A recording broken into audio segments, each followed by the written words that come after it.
All right, every shirt I turn inside out first. So we're going to turn this, flip this inside out. And I'm going to lay it front side up, back side down. I'm going to draw the front of the bus on the front here. And I'm going to flip it over. I'm going to draw the back of the bus on the back. All right, get all these wrinkles out.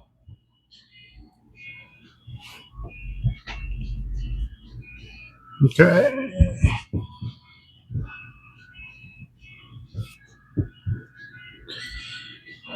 Very important these wrinkles get smoothed out. If they do not, your bus will not be perfect. It will have flaws in it. These wrinkles will put flaws. There we go. Seem to be mostly flat now.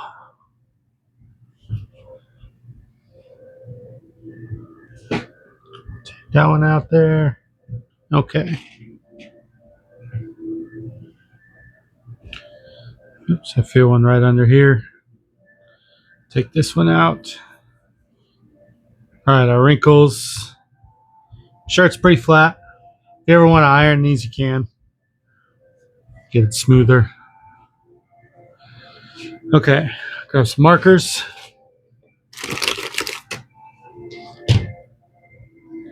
We'll start finding our middle point. I'm going to take the two corners, fold them up, and mark this point right here. I'll make sure I mark it on both sides so that front and back are marked when I flip this over. Barely marked on that side. Okay. I'm going to draw a line straight down the middle right here.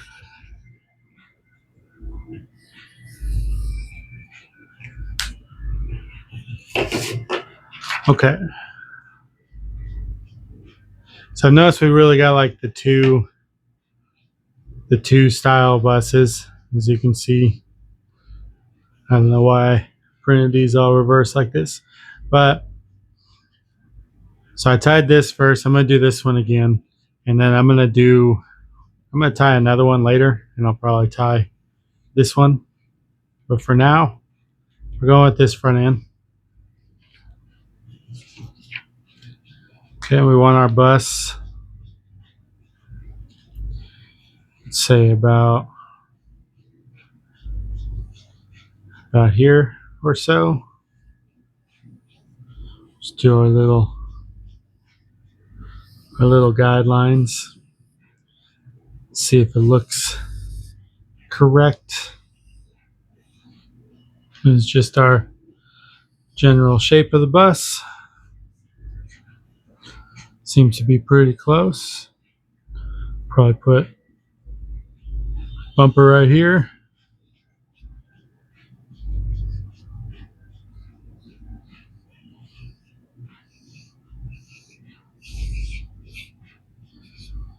I'm going to do this all with the lighter marker at first, just in case it doesn't look right.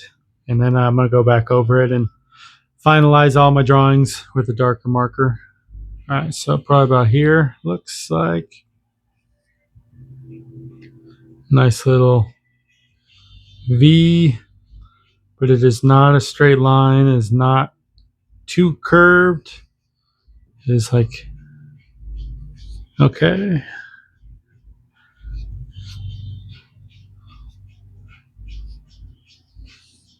Do this on the other side too.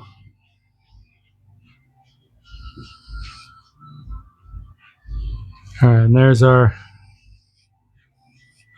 top half of the bus, bottom half of the bus. So our symbol here is going to be a little bit bigger in comparison on this versus that, because that VW logo, that's not a very easy logo.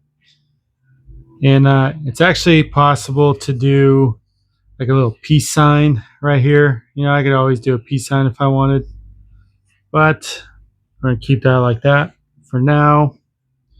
And then our windows come straight across at the top here. Curve down a little bit. Looks like I have this curved off too far. Not quite the right shape of the bus. Actually looks more of the shape of that bus. Maybe it's just the angle makes it look like that. So these are definitely taking at different angles. This one's down lower, this one's higher up.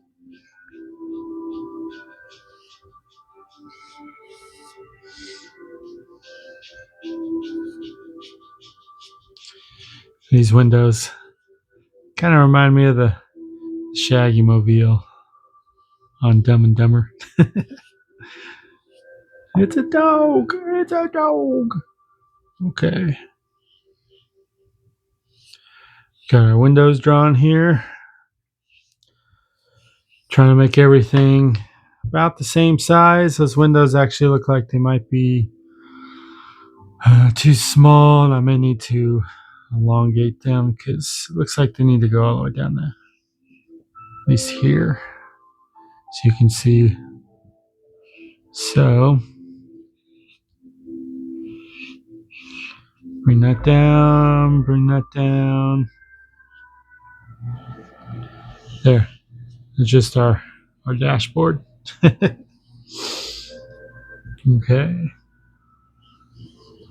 Just gonna do that.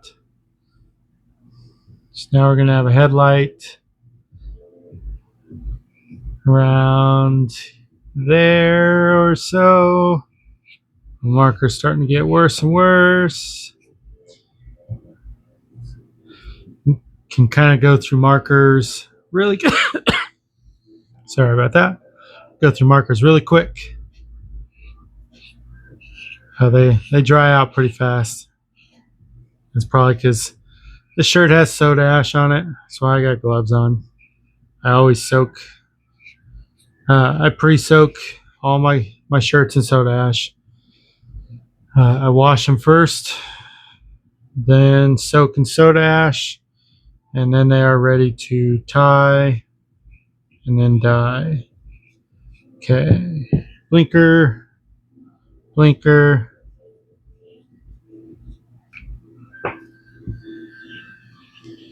Now put a little pressure on that to give it a look.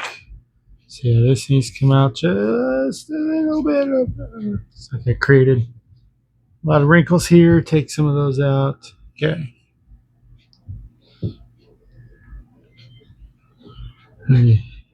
Stand up, get a look at this. I'm gonna change markers now. Let's see. Go with this blue. I'm gonna start with the windows here.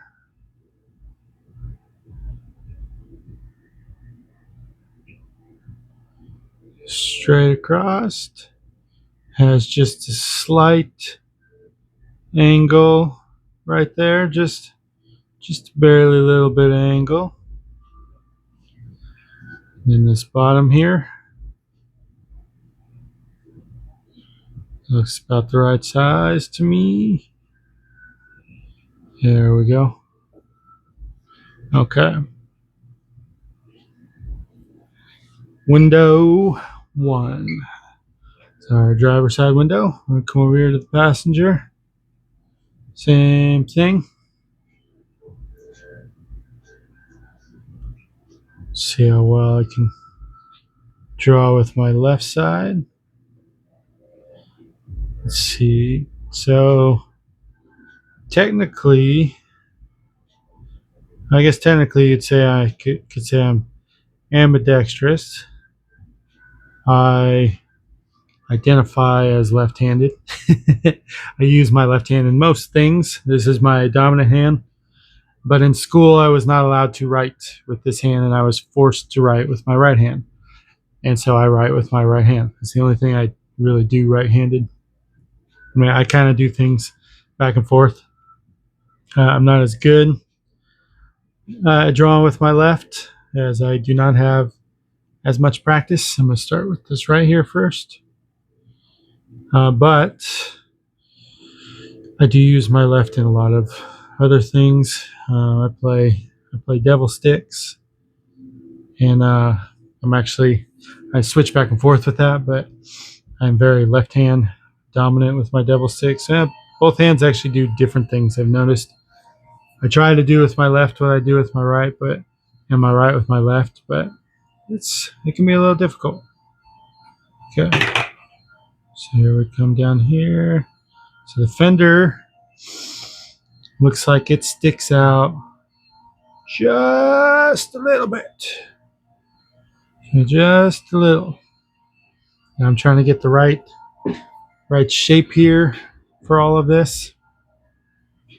Okay.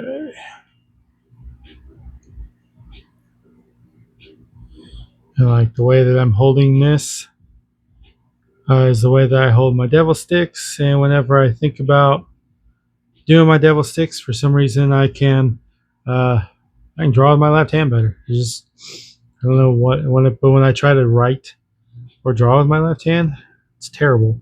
But then when I think about how I move the devil sticks and I go draw, all of a sudden I can draw left-handed. It's just amazing. All right. Connect the bottom.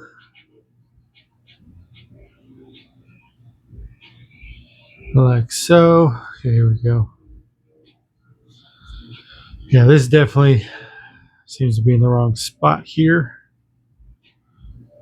First, so on my first one, this line right here did not show up too well. But for those of you who saw the first one of these that I made, I did not record. So this is the first recording, but this is my second time to do the VW bus, the Hippie bus, as I will probably label this, because I do not think I can actually call it a VW bus, even though that's what it is. Maybe I can. I don't know. I really don't know. I'm gonna have to look into that. For now, I'm gonna make this hippie bus here. Let's go with the hippie bus. Okay. And we see our draw lines. So all of these are going to be isolation, isolation, isolation, isolation, isolation. This kind of isolations on isolations, and I'll probably have a pleat around the outside. But mostly isolations.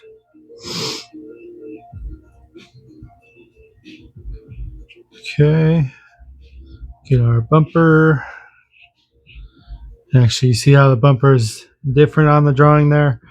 Trying to tie that. Yeah, good luck. So these Volkswagen buses may not have had a bumper like this. I can see that so I think this one's older.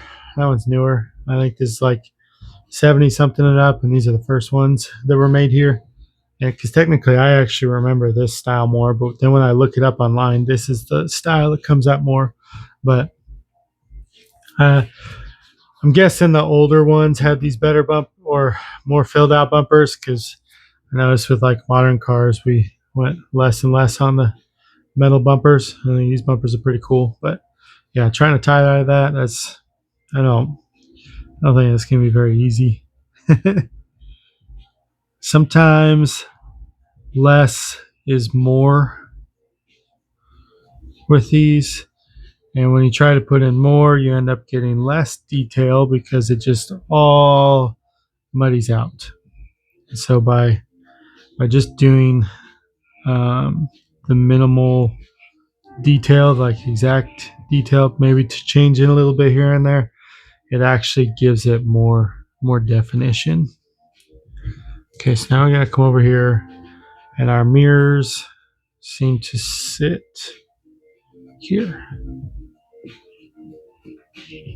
So driver mirror, and yeah, they're not able to tie that little dinky thing right there. Make sure this is in row. I guess technically it doesn't really matter at all whatsoever what this side looks like, because I'm going to fold this in half, and I'm only going to tie the one side. Okay, so here we go.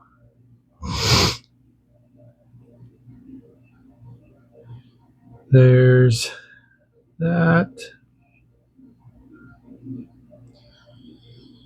I guess I'll make this say BW. And these probably need to go a little closer. I have them wide like this because I'm trying to tie the middle like that thin. It doesn't really work. It'd actually be better to tie that window. So I think in the future I'm probably just going to be doing that design, I guess. Since I did this the first time and I didn't quite get the saturation I wanted because I didn't prep the shirt like I was supposed to, and then I used this instead of this, and this doesn't seem to give as good a definition. Okay, so I'm just gonna do a super light.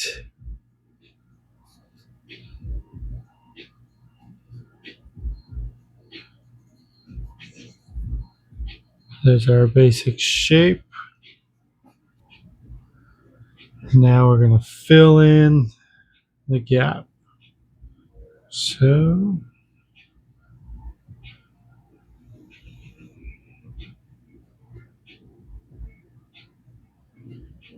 there's that top part of the V to there. We go into the W.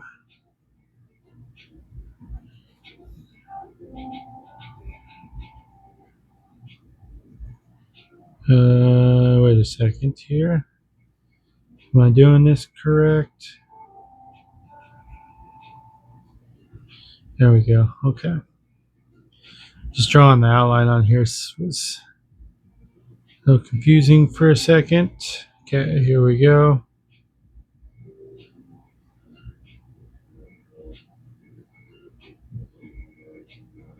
Yeah, so W. Okay.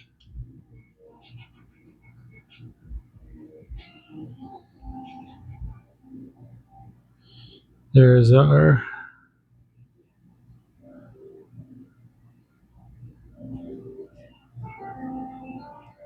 I'm gonna have to do some adjusting to that because that's terrible.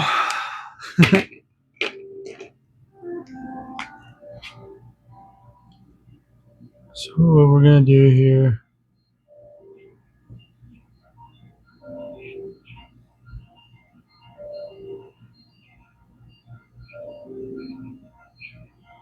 right there.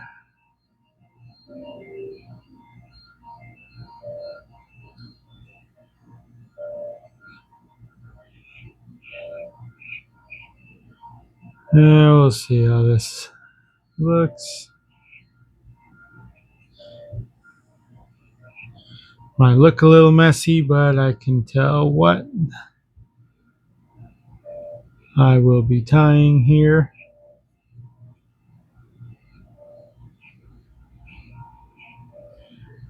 Okay.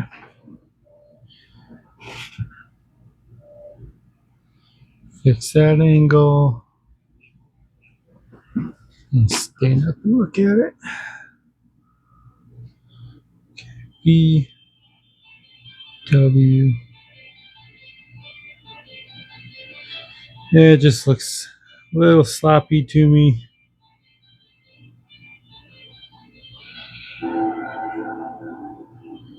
Okay.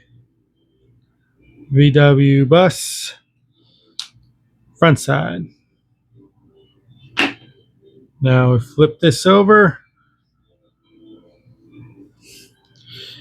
and hope that we can see some of it through there. Just a little.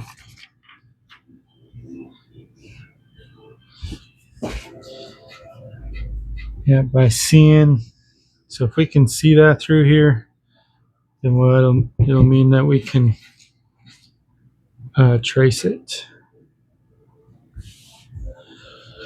At least the outline. That way we got the same on the front and back. Okay. So here's our line. I can sort of see that. I'm just gonna go super light because I don't really want to use multiple markers here. So I'll go real light right here at the beginning. And then I will come in and possibly make it darker. We'll see. Just try and make it nice and smooth. There we go. There's the body of our bus. Take a look at something. Okay.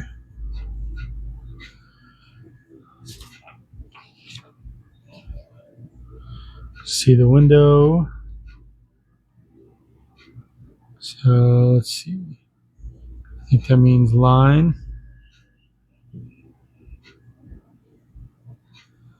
Window.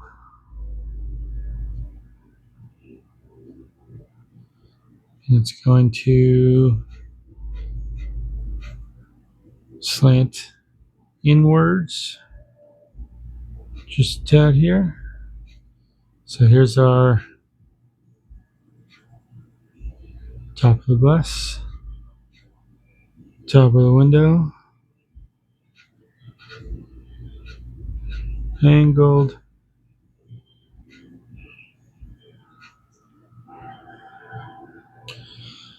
I wish they still put cars together like this.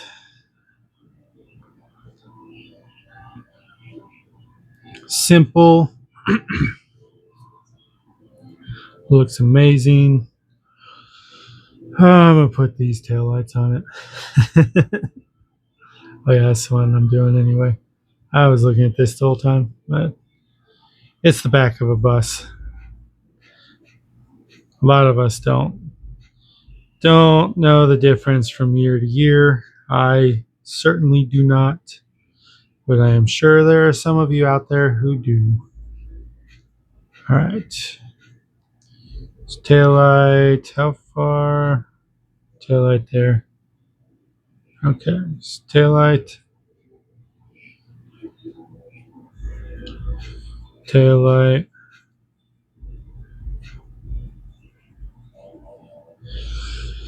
And we're going to put the license plate right there in the middle. Nice license plate. Rectangle. Put some tires.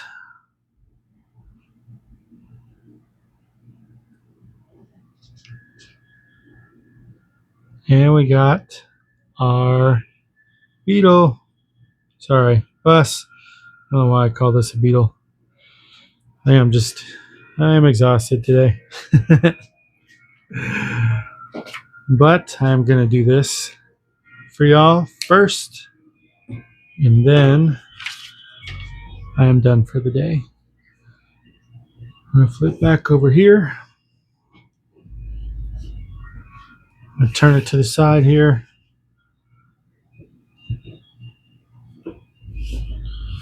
Okay, there's our bus. We're going to grab right here, right here.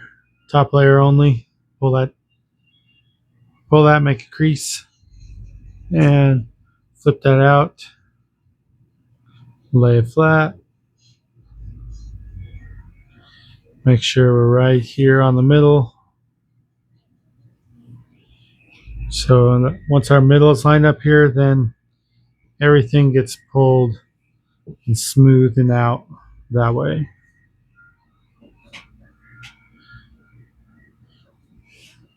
And that's really what will determine the middle over here. But I've got a line here drawn.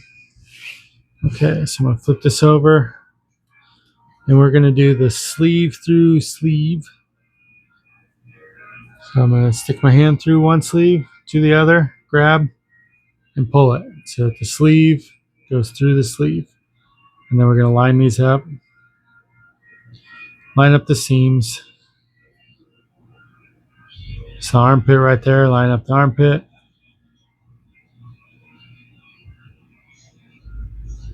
And then I line up all these seams around the edge here. Stick my hand in, find this seam, line that up, feel all the way down the shoulder line, make sure that's lined up. Then I stick my hand in and spread my hand so that the two sleeves are lined up with each other all the way around. And I grab both and just flip it up here. All right, so we're mostly flattened, but so I'm only doing one side, sort of, just kind of a get it started. Then I'm gonna flip this over here, and you can see how these wrinkles were there. So I'm gonna get these wrinkles out now. Check all my folds, and I'm gonna make sure this is perfect, even if it takes time. Doesn't matter how much time it takes. Make sure that it is perfect, near perfect. As perfect as whatever is perfect for you. What's perfect for me may not be perfect for you. What's perfect for you may not be perfect for me. Although it might. Who knows? We could have different tastes, and that's totally fine. And here we go.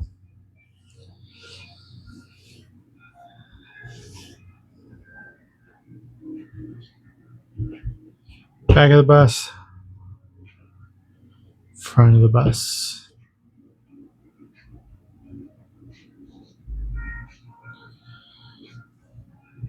Okay, we're going to flip this way. I actually think I did this the opposite way of what I was originally planning on going to do. This is the left side. Usually I tie the right side, but then it always leaves the opposite on the back. So now I'll actually be tying the right side on the back instead of the left. So I'm going to start 70-pound waxed artificial sinew. Best lines you'll get will come from this. All right, where am I going to start? I don't even know where I started the last one. Did I start on the V-dot? I think I started on the lights, possibly. No. I don't know. I'm going to start right here on the headlight. We're just going to fold it in half, bunch it into itself along these lines, and make an isolation. So I'm going to take my sinew, and I'm going to wrap about 3 times right here. Just give it a little tight pull, just a little.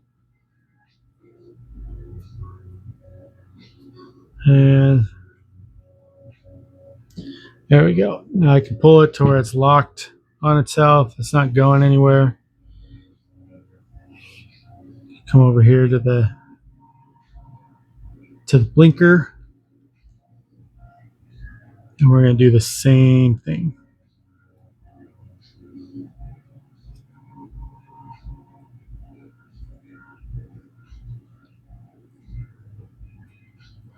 So it does 4 wraps.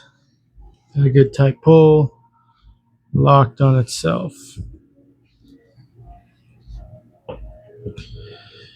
Alright, so I think what I did last time after doing that,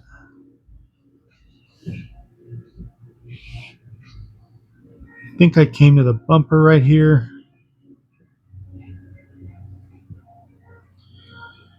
And we isolated this bumper. Make sure both sides are lined up. Otherwise your bumper will be all crooked. Okay. And I'm going to gather it inwards and just kind of pleat it. And so all my isolations are pretty much to a pleat. You see how I like zigzags back and forth here?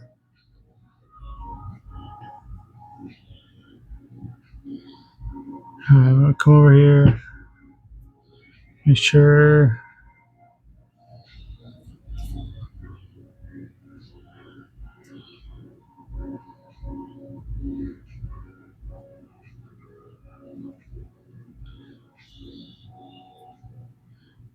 There's a few wrap. Oops. Didn't wrap that enough. And so see how I pulled that real tight. So I'm going to undo that. Pull this back. So I'm not trying to tie that to right there.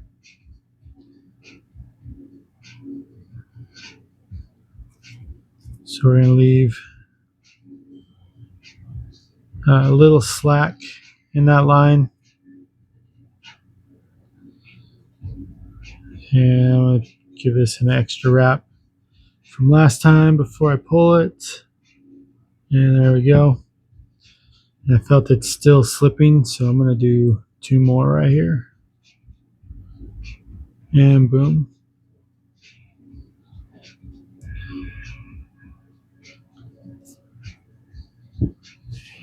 I'm going to get the tire. I need to make sure to separate this from this really well. Give that a good pull. Stick my finger into the tire from underneath and grab as much of it as possible.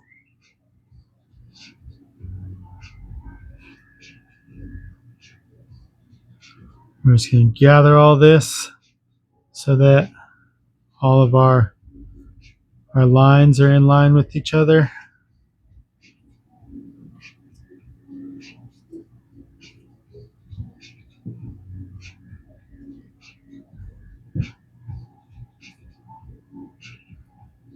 And wrap that a couple times here.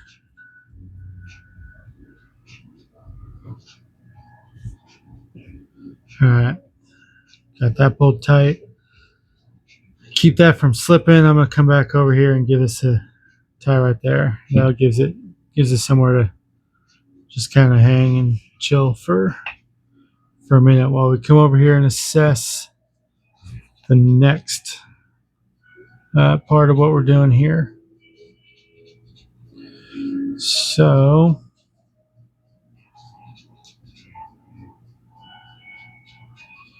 almost wondering if I should just pleat. Oh wait, so if I do that, so what I was thinking of doing is pleating all the way and then taking this and doing that as well. If I do that, there'll be a little bit of color that runs up here instead of it being white. And like I could do an isolation here Another isolation. I know it's like isolation, isolation, just doing all these isolations. But that's how these patterns are done. Okay. Well, I think I can do that. So what we're gonna do here,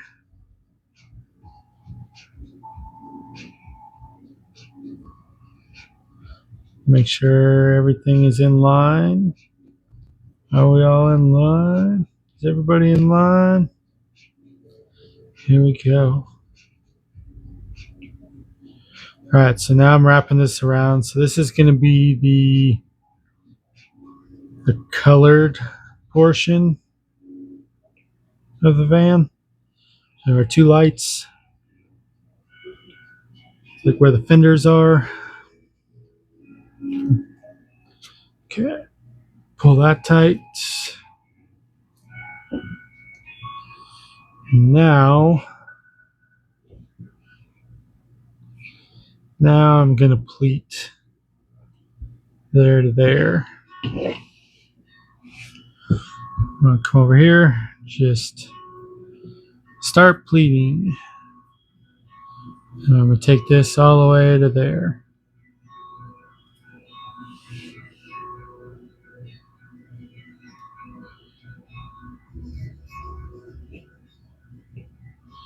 Make sure I don't got anything else caught up in there. Okay. Now I feel all this, situate best way to tie this. So honestly,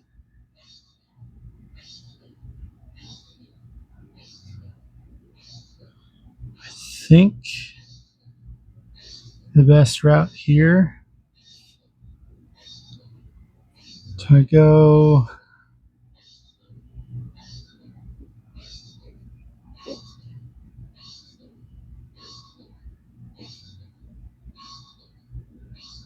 yeah.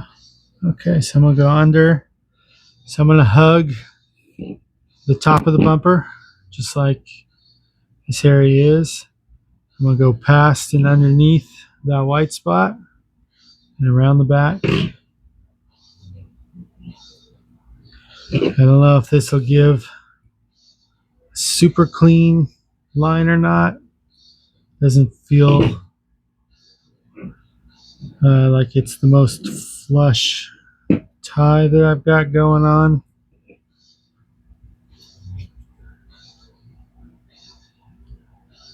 Give that a tight pull. Yeah.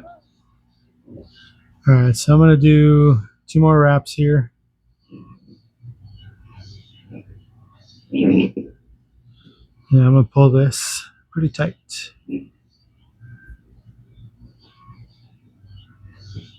Sure I don't got anything else. Okay. Just make sure not to break it. All right, so this is the whole outline of the bus. See how that ends up working out for us. Now we're going to take the windshield, line up. Actually, we're going to do it this way. So the way that it's naturally bunching, so I'm going to take it that way.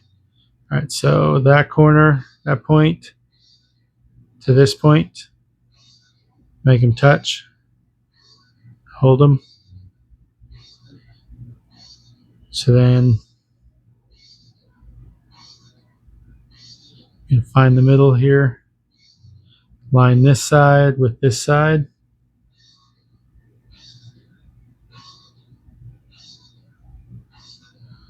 Yeah, this was something that I sort of messed up on the last one. Here we go. It's going to be a nice window here.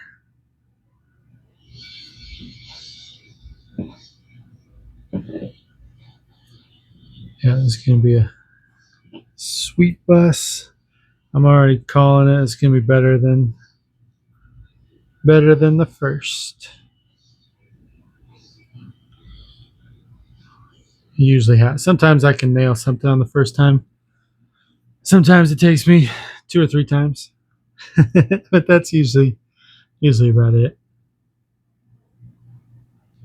All right.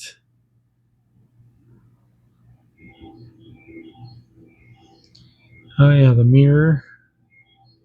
Can't forget about the mirror over here. So where are we? Guess our mirror will be last. Now, might have messed up.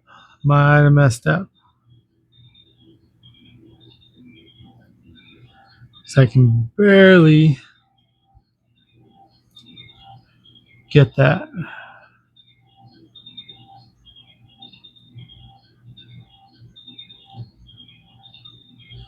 Well, you know what? So see this here? It's already tied into this, so I can't get the edge of that. I probably should have tied this before I'm tying some of this. So we are actually going to leave out the Volkswagen symbol on this one. So this will be just a hippie bus. Now I gotta come over here to our mirror.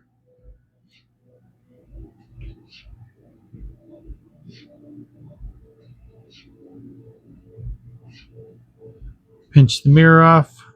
There we go. Okay.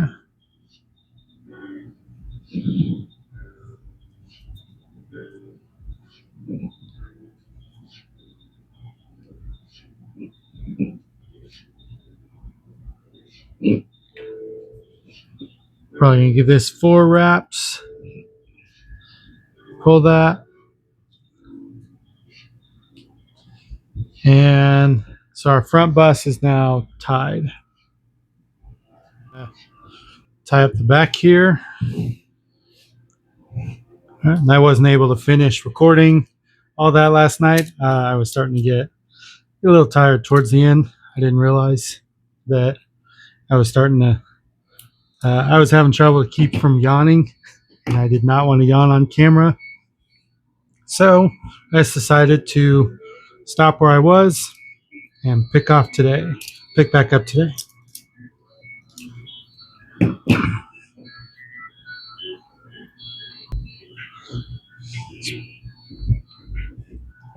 Back here, I think I'm going to start with the license plate. Then we'll do the tail light, bumper, the tire, and then we'll work our way up. So I'm just going to do a pleat for these. Make sure to get that point in there. That way your license plate isn't all rounded off. And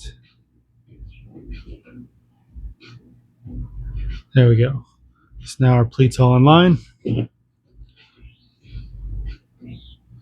Here's our first wrap. I'll wrap this around probably 3 times. Give it a nice little semi-tight pull. Wrap it again and then pull it all the way. All right. So that should be locked on itself. It's not going anywhere. Come over here to the tail light. And I'm just going to pinch it in the middle. Make sure it's lined up. And I'm going to gather it into itself and just make little pleats. You can see how it goes back and forth. Got my line right here. Pull some of this out. So I don't want this to be tight. I always want a little bit of slack. That way it doesn't force the shirt to fold in a way that I don't want it to fold. Because as I start tying other things, if you pull something tight like this and make these real close, it may be like real hard to tie any kind of detail in something over here. It may not be a big deal here. I don't know yet until I do it. And actually these are going to get kind of close as I tie this, but I would rather have that slack there for it to do whatever it needs to do, versus pulling it tight and then limiting it to only being able to do something that is tight, if that makes sense. Okay, so I'm gonna come over here to the bumper, and I'm gonna spread these folds out because it wants a wrinkle. Grab the two ends, and I'm gonna fold it right down the middle. That way, bottom line, top line lined up with each other. And we're gonna just gonna gather it in and pleat while we gather. Make sure it's all in line. So with the bumper being pretty much straight, your bottom line here and your top will pretty much be level. So one won't get taller or shorter than the other. If it does, then that means that your bumper is not straight. Okay, so we're going to keep gathering this in here. I feel it's a little bit harder to gather right here in this spot because of the light right here. Okay, so we've got that gathered. It's like some came undone. It's all right. So here's our line. Turn that over. We don't want it to collapse on itself like it did where it folded like that. We want it to stay in line. So I'm going to try to hold that there. And then we're going to wrap this around both sides on that line. So this is kind of a long isolation here, long and thin. These ones can definitely be a little bit tougher to tie. So we want to make sure that there is that gap between the bumper and the taillight.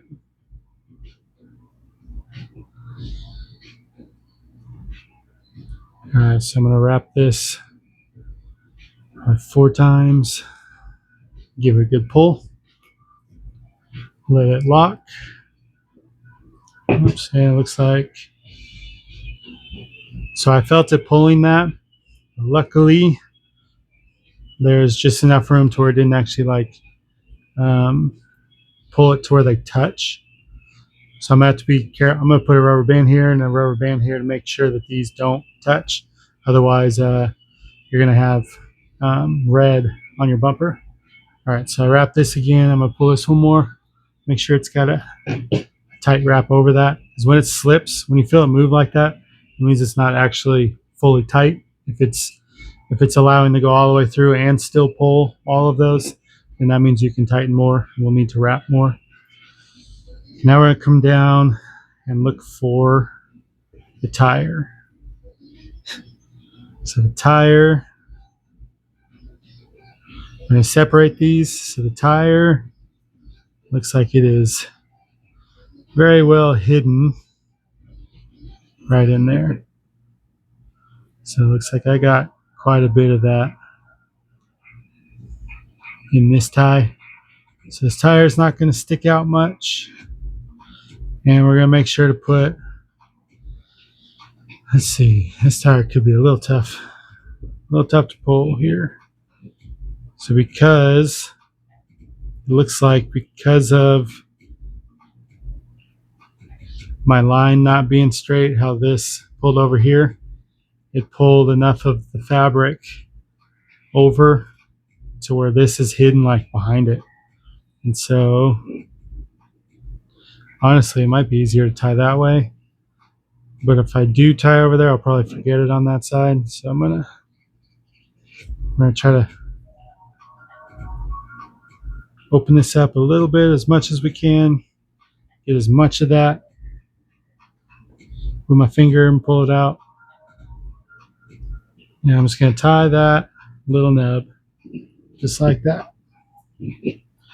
I'll make sure to give it a good border with black when I dye it around it so that it actually stands out and you can tell what it is.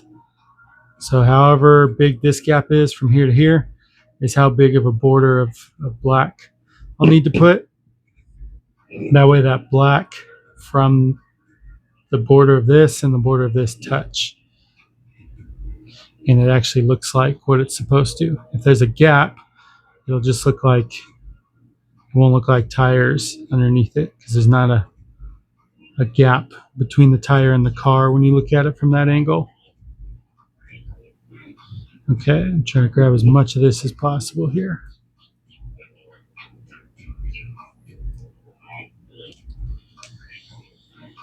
It's about as small of a nub as I can get. Just fingers, okay, I'll let that go. Hand was cramping a little bit just from trying to hold this and keep it tight. Okay, so the hard part, tightening without letting it slip. Yeah, see, I just made it, just slipped off. So I'm gonna tie this again.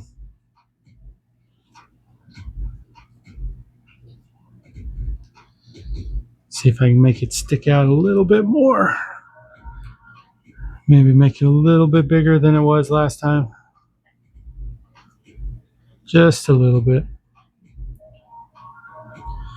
Try not to make it too big. So my line's here, my tie is farther down, so it's actually going to be like this much bigger than the original drawing. So hopefully it doesn't look like it's like a jacked up bus. So like super big tires. 20-inch lift. Okay. All right, got that pulled tight, so it's on there.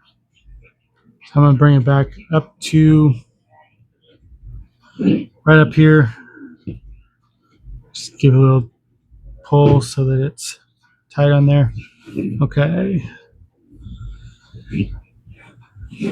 So now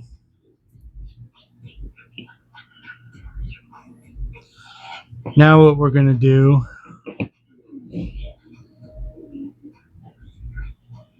is I think I'm gonna make a pleat, and I'm gonna continue that into it. And then that'll even probably continue into it. We'll see when that comes up. So what I'm gonna do here is kind of flatten this out. I want both of these to pleat.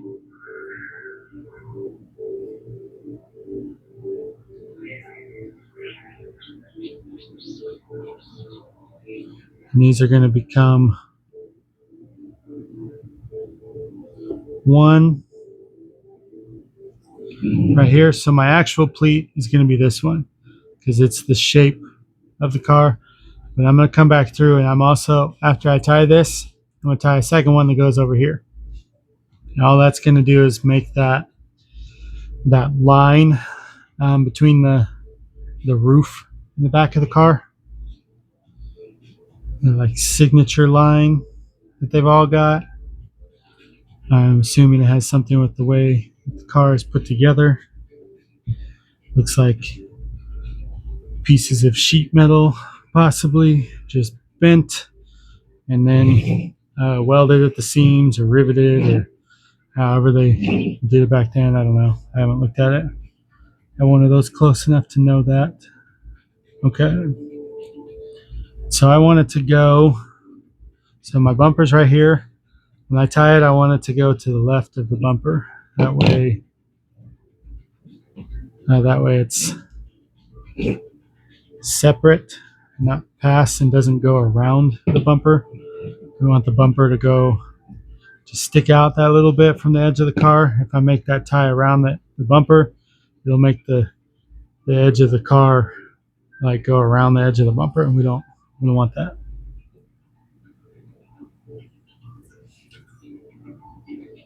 Okay, so I'm just gonna hold this still, give it a little slight pull, and when I do this, I put my thumb on it to give it tension, and then I go around, and as soon as I get around, I lift my thumb to let it up. I don't know if I have shown that at all. You probably can't even really like see it. It's just something that I do when I feel it. So like when it's here, a little pull, I push down so that now this is tight right here, and then I can slide all the way underneath. As soon as I get it where I want it to go, I let go and it slips into place so that my bottom is all lined up as well. So I haven't pulled this quite tight enough to tighten, so I'm going to do one more of these. Okay, right there. Now this one will get pulled. There we go. Just felt that slip and tighten. So we're going to tighten this up just a little. Now see, here's that other line I was talking about. So now what I'm going to do is bring this right here. I'm going to do the same thing one more time.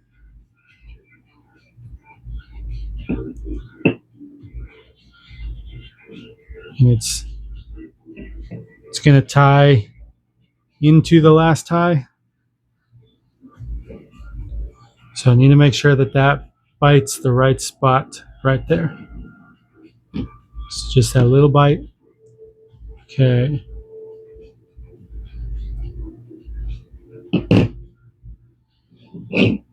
This probably isn't the most important tie right here.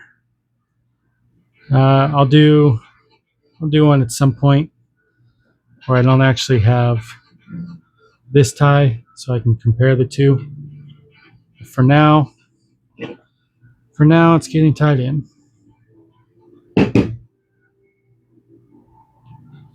Yeah, it's a little difficult to squeeze between those, so I'm gonna have to definitely put something. I might have to put some plastic between this and this to make sure that the red doesn't transfer over into the bumper whenever I go dye it. All right, tighten, pull, let it lock right there. So that little piece right there, that is the roof of the bus. Now see, this wants to roll away on me. I'm gonna let it sit. So there's one more line here. That's the line that splits the bottom colored part of the bus, and this is going to be the top white part of the bus, and then right here is the window. So I think, trying to decide if I want to do this or that first. I think what I'm going to do, from the look of it and from where I'm at, is I'm going to pleat this one first, and I'm going to just continue into where the tie is already. So let's see, what direction is it? So it's right here. So what I'll do is I'll end up coming around right here and just tying right across there. But first, let's move that out of the way. Make this pleat right here. Just try to gather it so that it's mostly clean pleat. Try to tie it right around, get it in there as best as possible.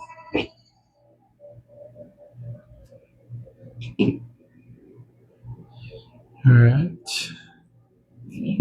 take a look at this back side, make sure it's all in line. Do one more. And I'm going to pull this one tight, let it lock. There we go. So now that one's locked into place. Okay, in our window, as you can see, because of the way that it curved, so it actually folded that window right in place for us. I don't have to do hardly anything. I'm just going to kind of look at it, make sure none of it's too wonky or out of place. It all looks pretty decent. So we're going to wrap this around here. And I actually think this might be our final tie with this. So pull that tight. I'm going to take a look at it. There we go. Just felt that slip. Okay. Does it look like any of it is untied? So and that is what the bus looks like. Yeah, it looks like it is all tied up.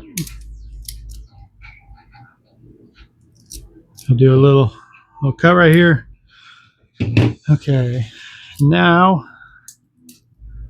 we're going to see how this folds best.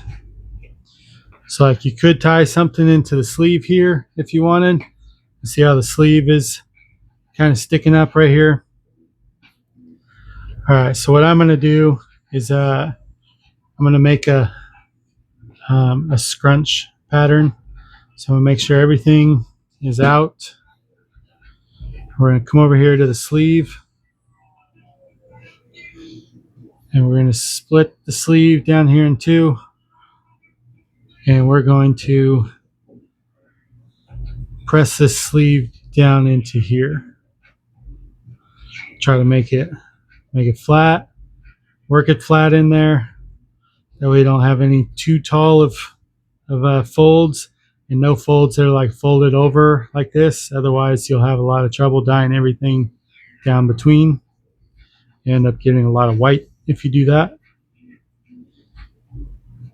And we're going to kind of mess up the pattern over here. That way it gets a scrunch pattern versus the straight pleated lines. So we're going to do that over here too. And just mess up the pattern all around it. There's literally nothing we can do to that to mess that up in any way, because these ties they're in there. They are in there good. Okay, so I'm gonna flip this over and work this part of the shirt. Try to mess up some of this pattern here. That way it has a nice good scrunch. Don't overwork it. Don't underwork it either. You will see your pattern. So if you just like slap this all together, you'll kind of get a scrunch. You won't have that much detail. But doing this gives the like super detailed scrunches. So make sure everything is flat, pressed into itself. You can press down while you squeeze in. I don't think you can probably see how I'm pressing down, but right now I'm pressing down into the table. That way, like all these folds, they're in there. You can see when I unfold, it's there. And so if I just press it all back in, it'll stay. So that's the goal right here. So you want to press your folds in, also press them down. You see how if I press in, see how on the bottom, how it's bunching up? We don't want it to bunch up, okay? So we're gonna take that out, press that down, and we're gonna scrunch this into itself good. That way it has a nice scrunch pattern, okay?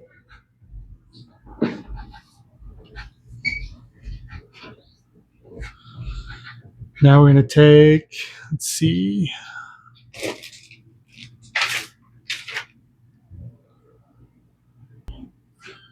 I got some fishing line right here. So a scrunch like this doesn't really hold its shape when you use rubber bands. Like you can scrunch a rubber band, but you just won't get the same detail as if you do something like this. So I got, let's see, make sure I'm pulling on the right end. This is just 15-pound. Is that what this is? Yeah, 15-pound monofilament fishing line. It's real cheap. It's got, let's see, it's a 500-yard roll, so lasts a long time. Pretty sure it's only costed a few dollars. All right. So made a slip knot, tie over this, and we're going to pull it sort of tight, but not too tight. So if you pull it too tight, it'll bunch up the shirt. We don't want it to bunch up. We just want it to pull into itself tight. So like see, so right here it's starting to bunch. So I actually, usually what I like to do is my line, just put my hand over it and I squeeze my hand, gather it in, and just once that feels like how I want, we start to work our way around the shirt. It looks like I'm grabbing on a part of the shirt here. Don't want that. Okay. We want even pressure throughout the whole thing. So come over here. Like I'm pushing down with my finger, sliding under. That way it doesn't grab any of the shirt. And come over here, start to pull tight. So it looks like I need to grab about right here still. I'm going to bring this to here. And gather all this into it. So you'll kind of feel the natural way of the shirt. You don't want to put too much pressure in one spot before putting pressure somewhere else. So that way it doesn't like implode on itself, because it basically will do that. It'll gather in, and then somewhere in the middle where the pressure isn't right, it'll pop out from there. So you don't want that to happen. Like I can feel some of this is not necessarily the best, but as I start putting more pressure around, so I can tell I need pressure here. So that is what I'm doing now. Start to gather all this into the center.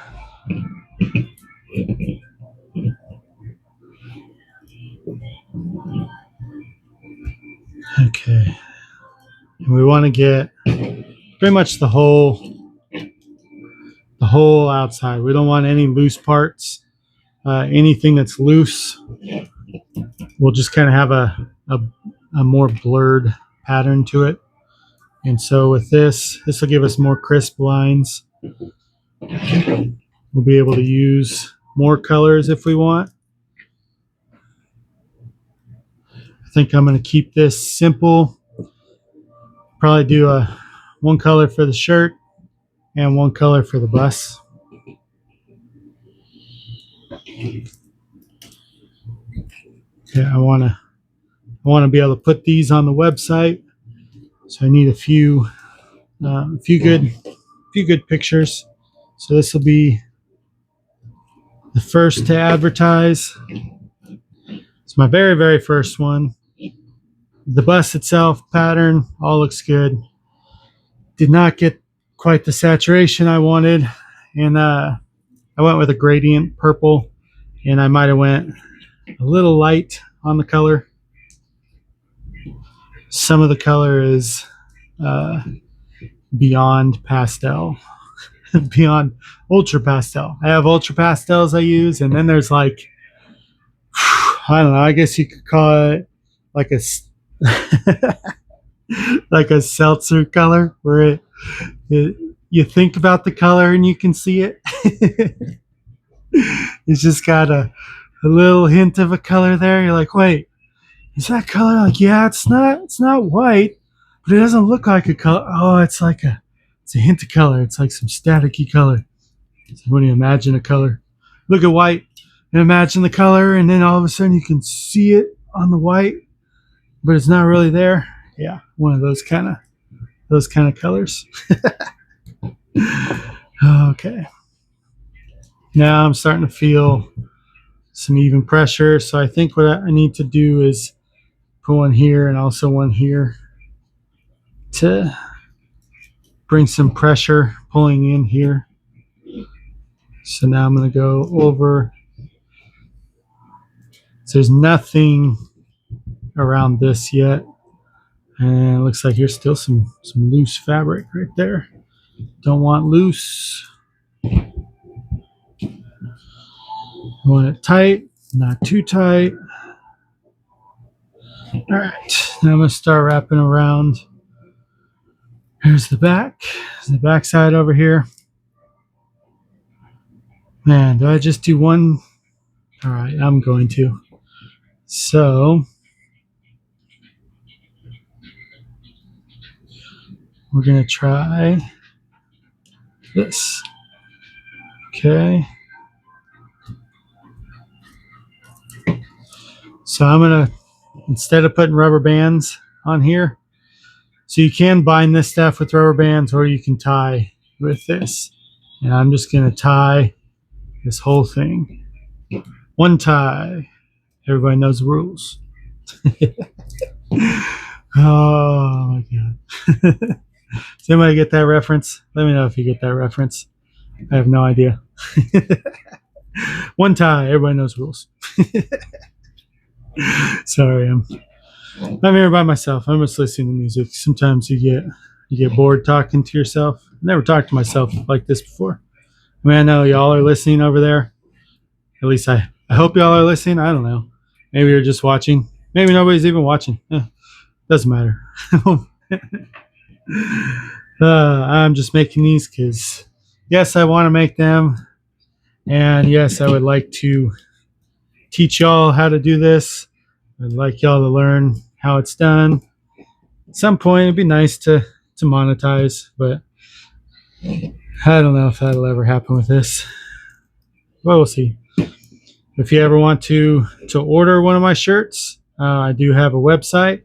It is dyedforlife.com.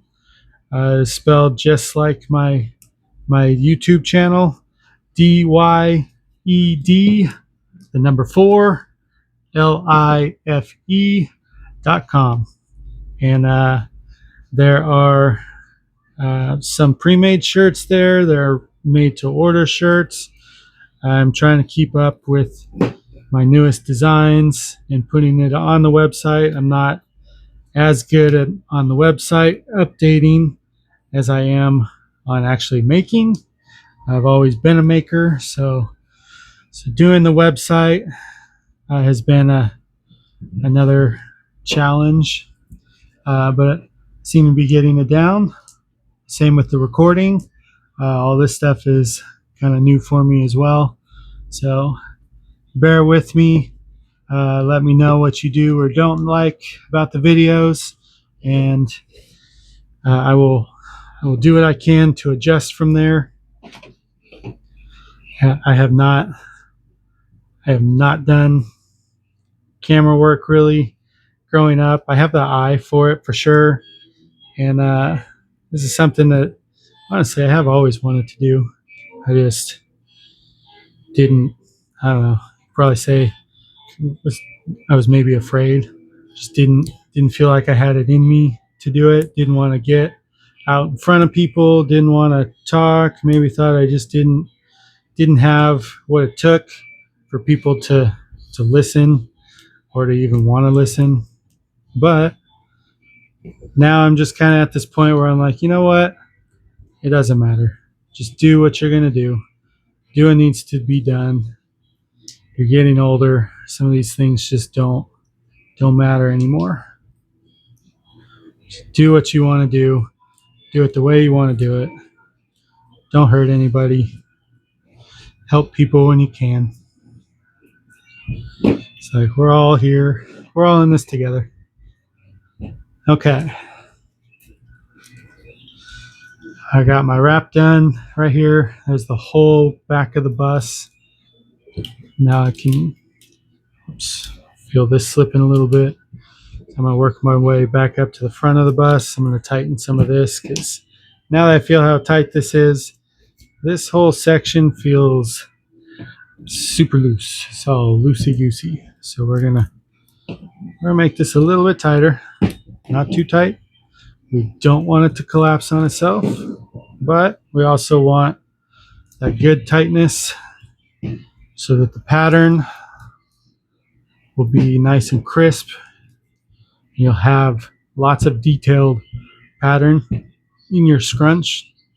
And then we're also going to have a whole bunch of detail over here because we drew a bus, and or the front of the bus and the back of the bus.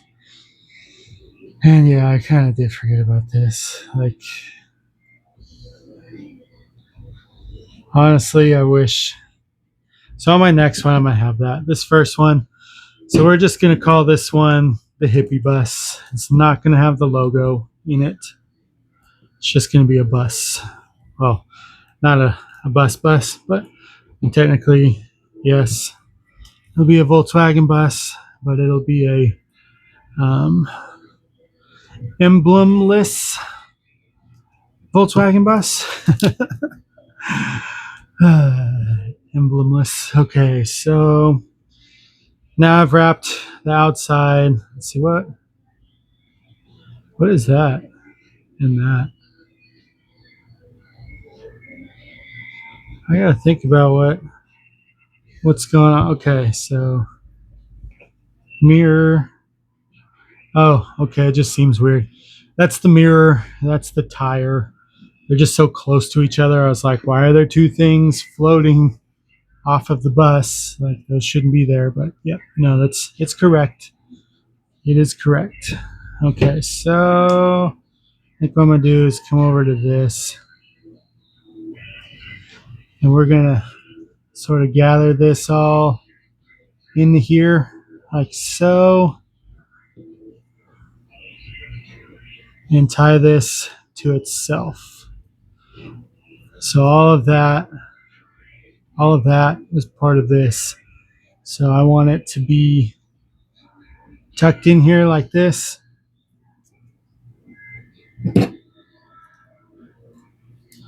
So if you drew the Volkswagen logo and you are tying this up, good luck. I did do that on my very first one. It's definitely not an easy tie because of how small those are. Just remember they're all small little isolations, just little miniature isolations around isolations with a pleated circle around it. Okay, so I got that gathered in. All right, so now I'm going to come over to this here. And what is that? Oh, is that the windows? Yeah, that's my windows right there. Yeah, that's right. That is the windows. Okay. Sometimes it is hard to remember what some of these things are. So if you are doing one of these yourself and you have multiple washable markers, color in all your different areas with a different color. Take a picture and reference that picture so that you know what is what. Because it can definitely be a pain trying to figure out the difference between some of these things. You're like, wait a minute, what is that? What is that? No, I thought that was this. No, wait a minute. How can that be that? That's this over here. But wait, no, that's not right. This is that. What is all this stuff? And yeah, so you'll just sit there and look at it and go, what? But if that ever happens, you just go, you find one thing that you're like, oh, I know what that is. I know what that nub is. And then you work out from that. So what's connected to that nub? what's connected to that next, and you just kind of work your way from there. And it can take a little while,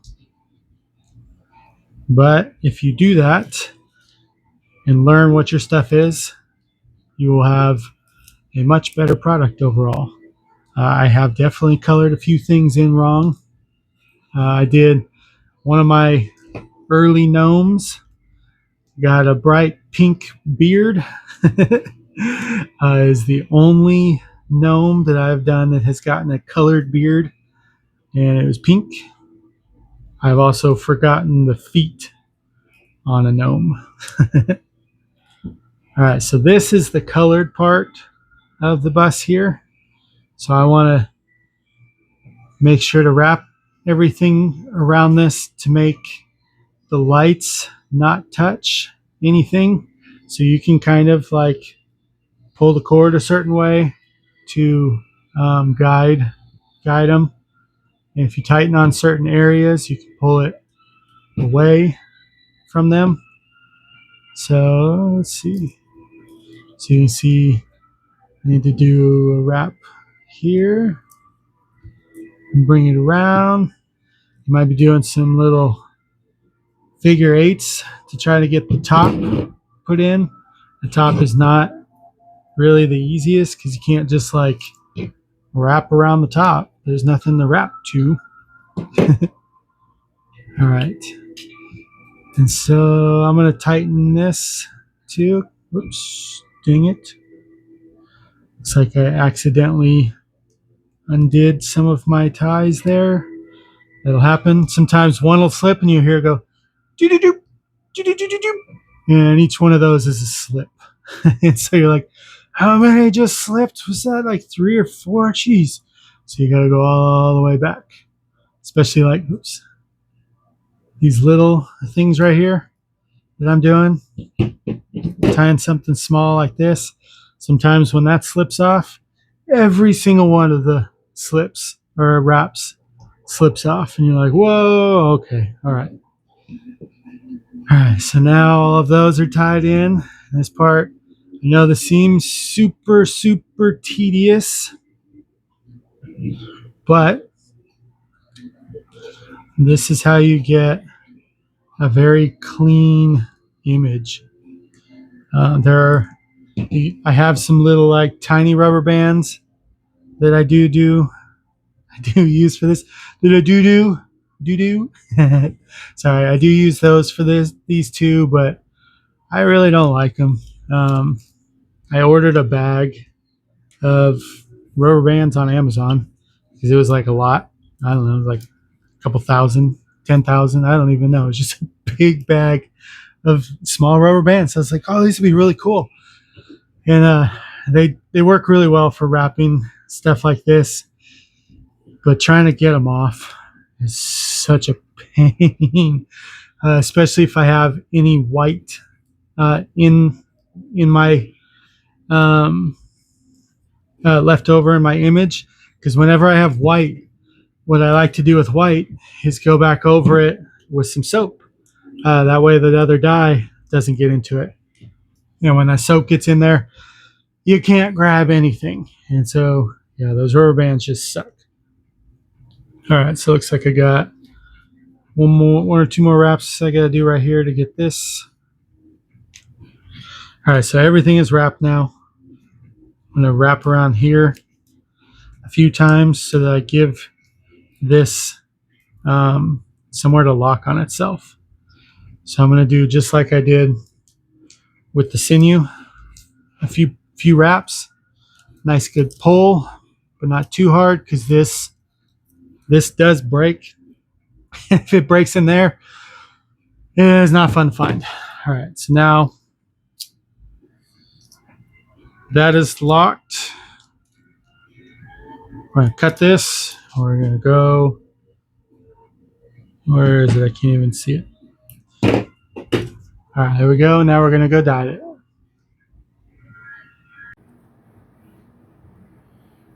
All right, let's see. So I'm going to start off with an outline, taking black. Actually, should I use the black first? And double check, make sure everything's correct here. Was that's the mirror. I'm gonna put a few colors on some of this stuff first. Maybe I won't do black first. Usually I do black first, but I'm gonna add some of this gray in here first. So this is the mirror right here. So putting a little bit of dark gray and my super light gray in there. And then I'm gonna come over and, since it bled, I'll put a little bit of this black here. Get a nice little outline around there.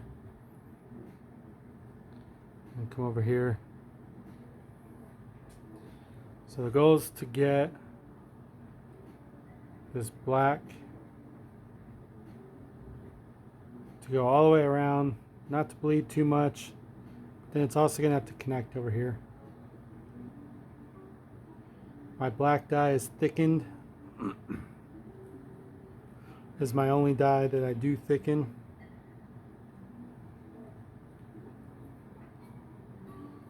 Okay. So I'm actually just going to go ahead and I border the whole thing now. So I'm noticing that I accidentally tied that a little too tight right there. And so part of this is actually touching here, which means the black dye will transfer. So I'm going to have to just be careful around there. Yeah, so you want to get black dye all on the outside, but nothing on the other side of those lines.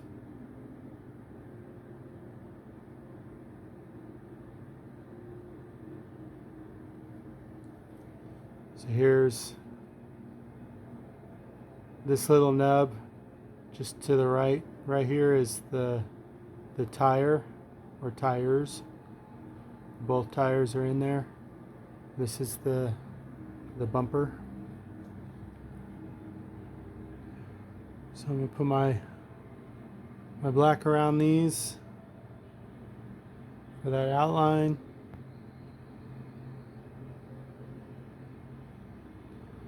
And only a tiny little bit of dye is coming out.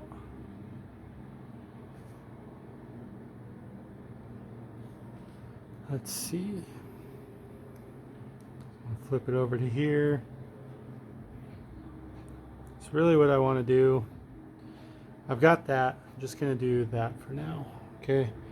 Now I'm going to color in this wheel with some of this dark gray that I've got here. Kind of looks black right there, but when it's done, it's going to be a lighter gray. I'm going to add a little bit of my regular gray right here to this side. Okay.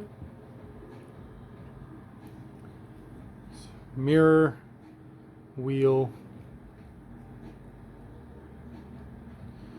Right here is the bumper. So for the bumper, I want the bumper to be kind of chrome. It's going to be hard to make it chrome. So what I'm doing is super light gray right here.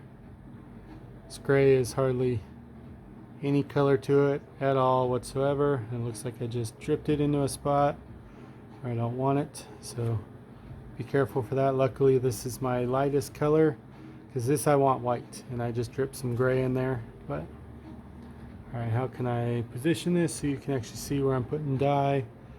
You want to hold the shirt so the dye is like above where you're trying to put it, and to let it seep in. And so that can kind of get, you're going to be moving this stuff around a lot. As you can see, I'm like constantly moving it. And the goal is just to, you want it in the best spot as possible. Okay, so now I got enough gray in there. And I'm also trying not to hit, I got a cord hanging off right over here I'm trying not to get. Okay, so I think I got that moved now. All right. That should be a little better. Let's see.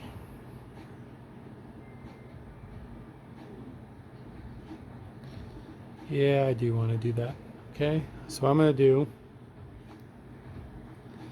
this is color, this is white, this is window. So I'm going to put black around the border, just a little bit. And I'm going to put it in the side that's going to be white. Just enough right here along the edge. What that's going to do is make that line stand out. I mean, this line probably doesn't need to stand out all too much because it's the line between the white and the color on the car is the little V that kind of goes down. So the Volkswagen symbol would be right here. This windows. That's the windows. I had to think about what I was looking at for a second, which is very normal. Always make sure you're dyeing the right spot. Don't just go, oh yeah, this is that spot, and just start going at it, because you might mess up. Okay. Now I need to make sure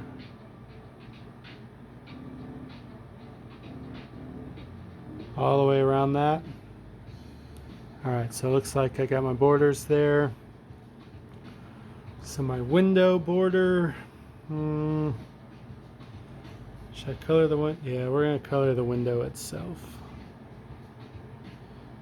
So I usually like to pick like one side or the other on my tie line and add black to just that side. Sometimes I'll add it to both. It really just depends. But right here, I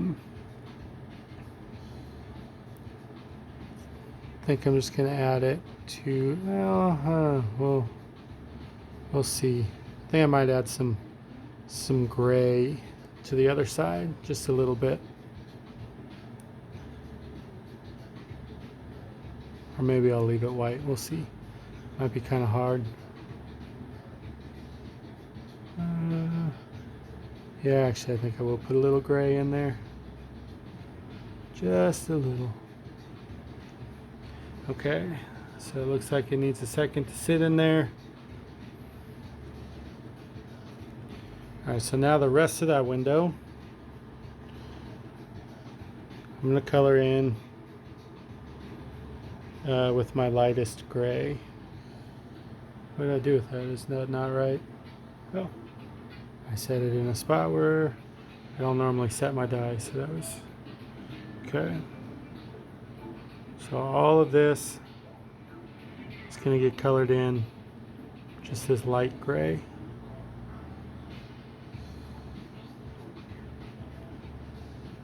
I made these colors when I was making the robot, so I got plenty of grays left over. All my grays are just made with black. All I do is just heavily dilute the black, and then it becomes gray. And then I heavily dilute that, and it becomes a lighter gray. And I heavily dilute that again. It comes as light gray. Okay.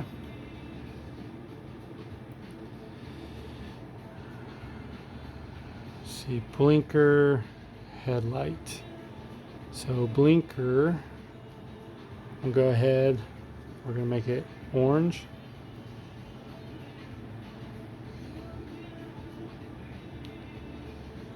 And then we're going to make the headlight yellow.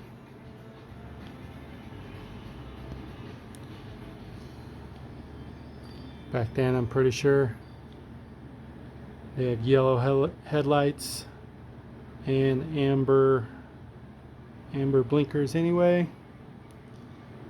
Maybe not quite this yellow, but I don't know. Maybe. Oh no, I got some yellow on the bumper, just like I did that on the last one too. So to dilute some of that out, I'm gonna go ahead and just put some gray. Do I put a darker gray? No. I was about to. We're gonna dilute that out.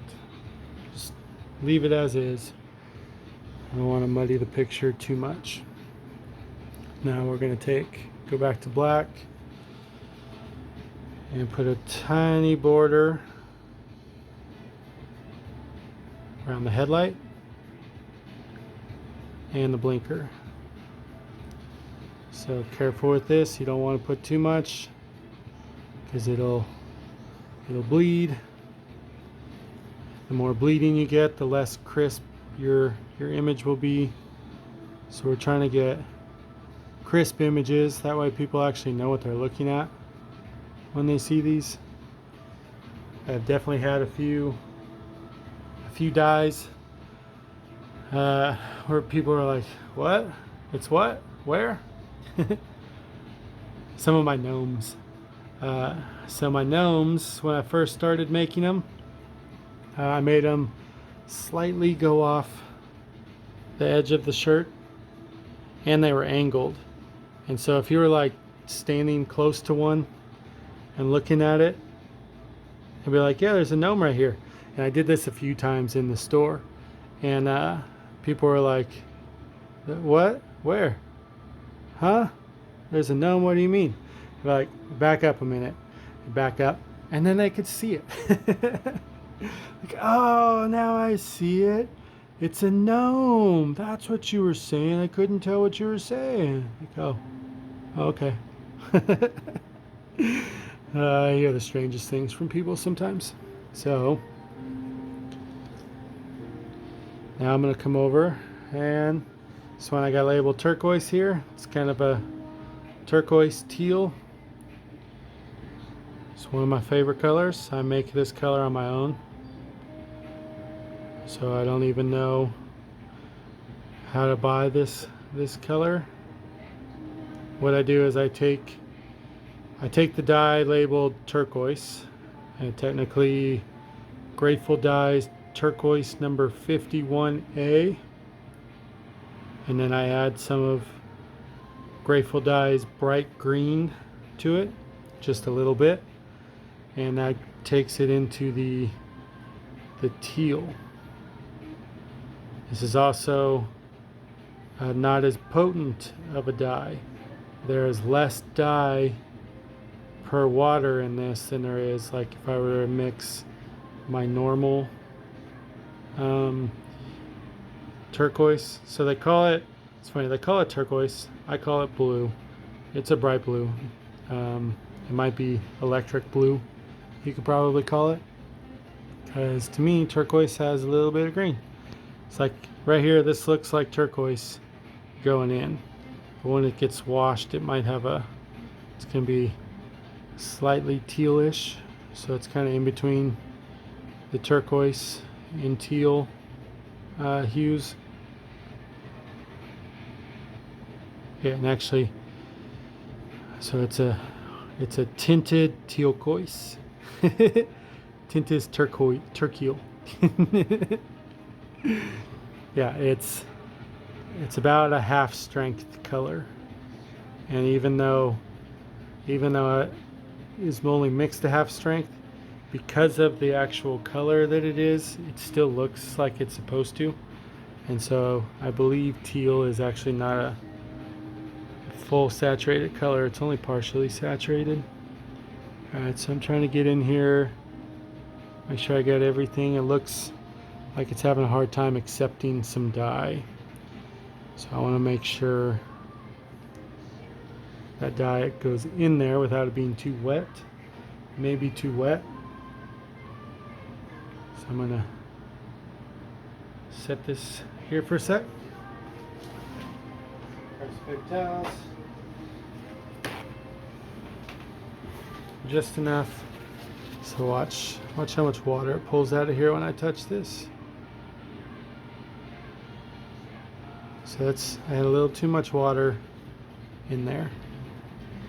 When you do that, then the let's see. The dye will spread into places where you don't want it to spread. So I'm doing that.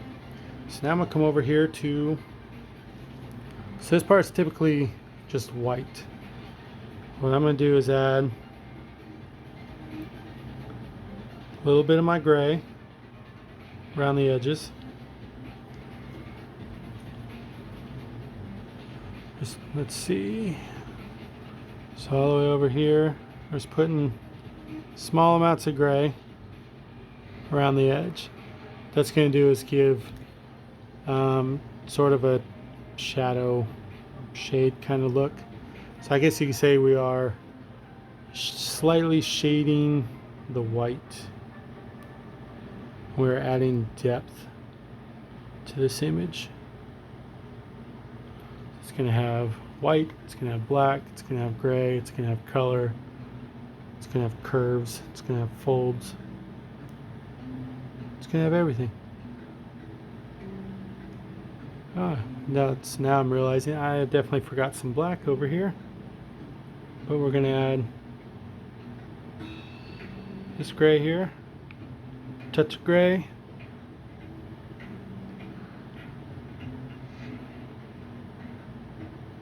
okay, I think we are as great as we need to be. So I'm going to go through and I'm going to add one more color. This is not blue. This is Dawn dish soap and water is what I use as a white dye. If dye gets in that, it will dye. This doesn't actually stop it from dyeing. What it does do is it's by adding color or by adding liquid into that spot, it stops other colors from spreading into it. When it's dry, the other colors will start to bleed into it, and so if you put that soap there, put that soapy water, the soap itself is a little thick. It's kind of hard to get it to absorb into the fabric, and so I have learned to dilute it pretty far. It's probably 10 to 20% soap and the rest is water. Okay, make sure our border is good. This way we've got a nice bold border. Okay, come over here, add soap. Yeah, so this soap right here, if I had added those little small rubber bands like I was thinking about adding, those would have been a super pain in the ass to take out. So we're just gonna do drip the soap, drip, drip, drip, drip. We want this to soak in pretty good, get all of it, and make sure the whole thing is saturated.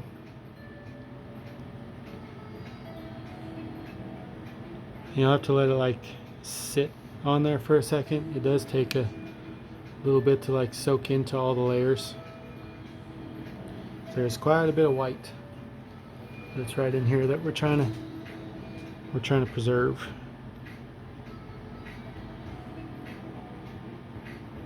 Just trying to preserve a little bit of the whiteness. I want most of this to be colored. This will give it much contrast. And the top of the bus is white typically. So I think we got enough in there. Alright, so now our bus is colored, or at least the front half of the bus.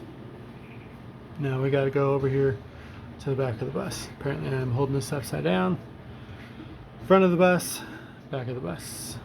Okay, and we are going to color this same way as the front. Let's start with our black. We're going to do our outlines first. I gotta kind of take a look, make sure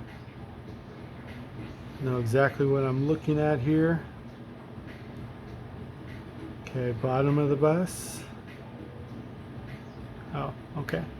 License plate, tail light, bumper. We got no wheels on the back of the bus. I did not tie in any wheels back there. Is that imperfect? Did I even draw wheels there? I don't even know. Okay, so what we're gonna do, we're gonna start off with our border. See, window. Wait, is that right? Window, top of the bus, border of the bus, rest of the bus. Okay, yep, that's right. Just had to think about it. So we're gonna put the black on the window side, just like we did on the front. It's gonna give our window a border, bold black border. Flip it over. Take a look at this. And do the same on this side. And I just bled. I put a little too much dye in there and it bled into right there.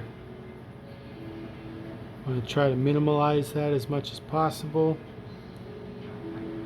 Since this isn't a very big area and it's white, we don't want to put too much black into it because then it'll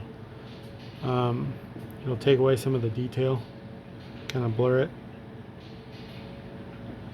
Alright, so then we're going to do the rest of the window here in this light gray.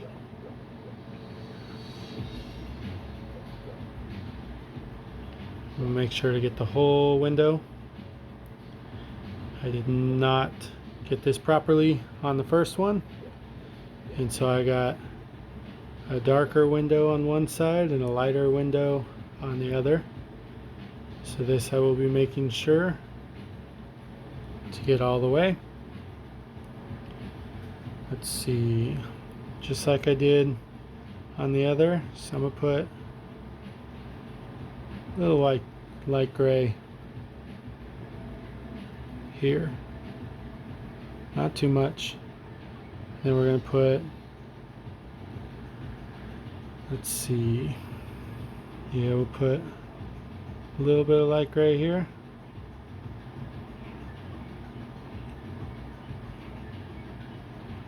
A little light gray here. Then we're going to go ahead and put our soap water in the rest of those spots. That way they stay mostly white.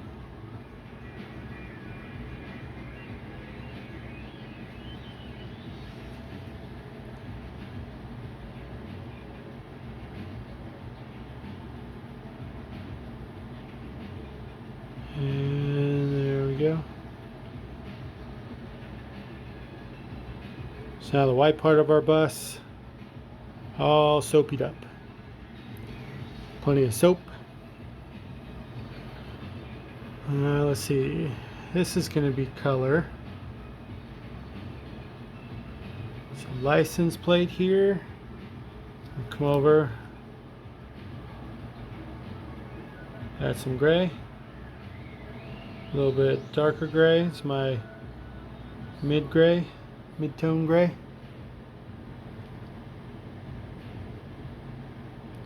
Okay, there's the license plate. Let's see. So that's red. There we go. I think that's. I'm going to try to set this down so that the white doesn't touch anything. Is this an actual regular red? That looks pretty dark. Is this regular red? There's a red. Okay. I don't actually have red dye. My red is made by mixing fuchsia and orange together. So before I do that, I can see that that is touching. So I'm going to put my black border here first. Put a border around the light, and so it actually, they were touching, so some of that black got on the light there, which is fine.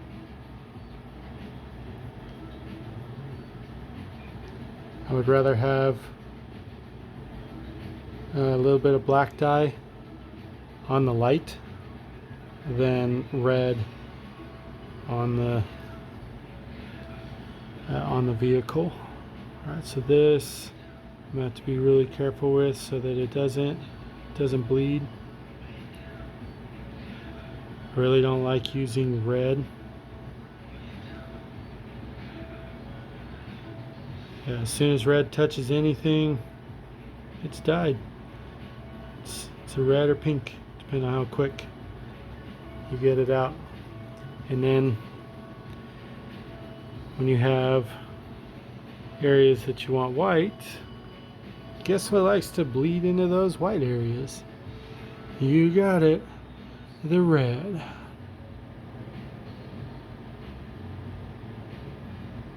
Yeah, so one of the hardest color palettes. I gotta flip this over. I just saw that there's a little too much dye and it's wanting to gather and collect, so I'm going to just come here and let it pick up whatever. So see, I pulled quite a bit out of there. Alright. Oops, looks like I touched right there with something. Oh well. Alright, so bumper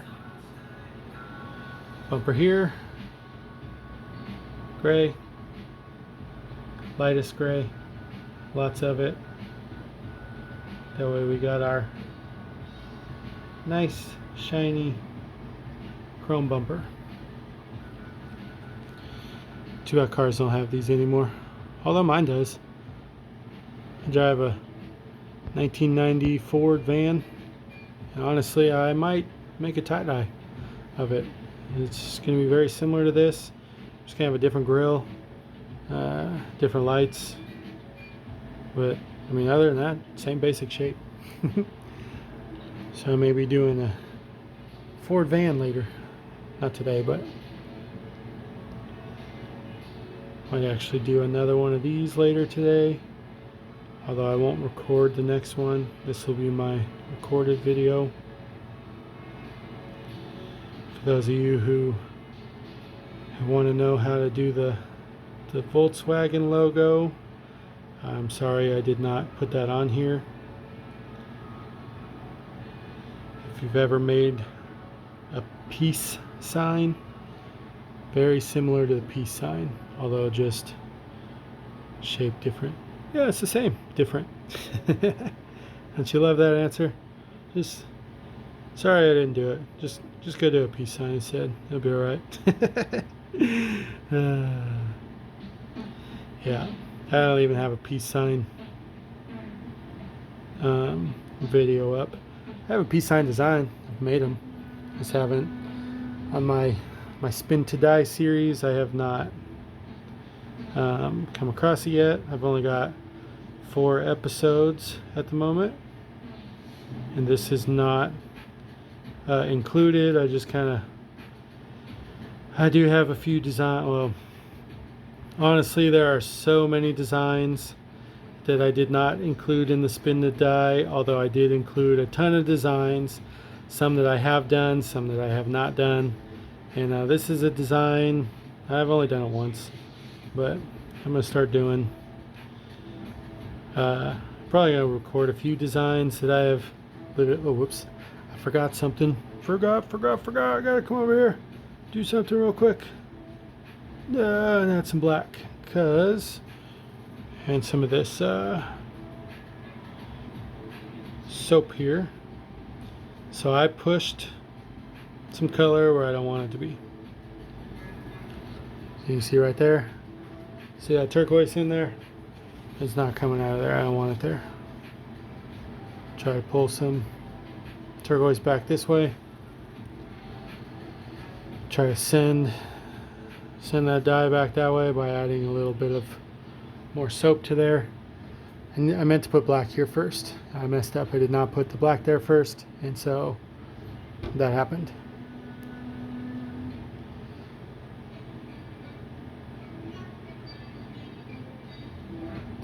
What's insane is that's the roof of the van right there. That's the bumper. Look how close they are. Roof, bumper. They're almost touching. So it like kind of threw me off for a second there. So this right here will be the border of the whole thing. Make sure to put plenty of black in there so that it goes all the way through, and we'll meet up with the black on the other side when I flip it over, put dye over there. So I want to make sure I put plenty of black. It's going to give a nice bold outline around the whole thing. This bold outline will make the image stand out very well.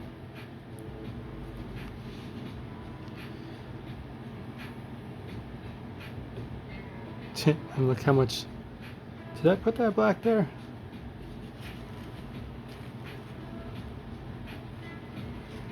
Could have swore. Oh, I see why. Bled into it. The top might be a little bit darker than I wanted. It seems that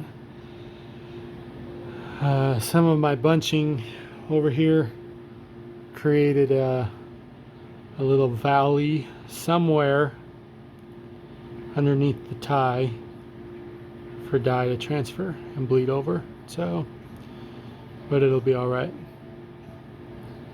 Just gonna have it's gonna look like shadow up here on the top.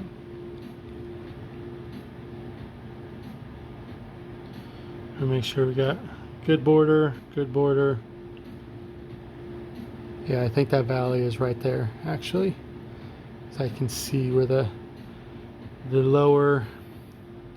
these lower layers right here, they are, because they're lower, it created a flow to travel from here over into there.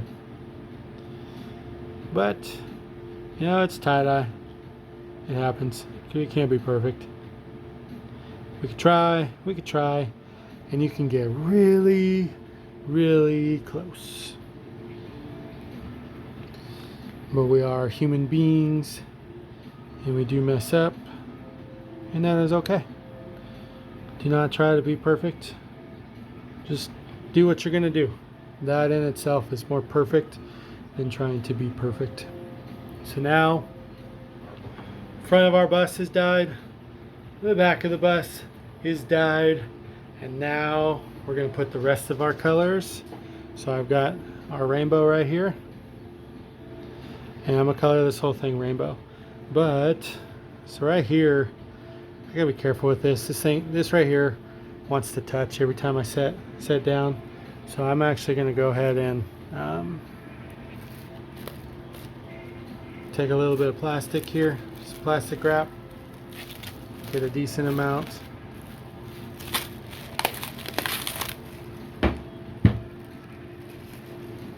Okay.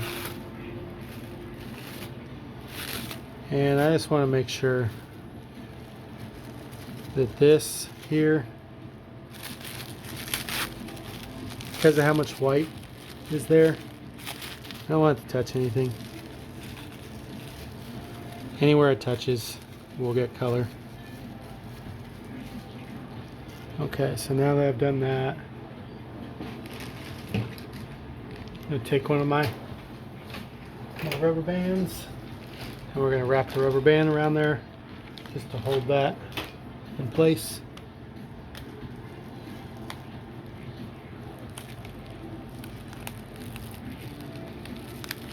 And it kind of looks like a little drop or two, some turquoise or some blue or something got over there, but it's cool, it's fine.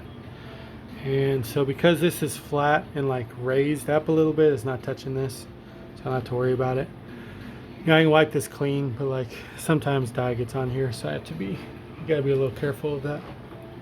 All right, so let's see, what colors do we want to start? I think what I'm going to do,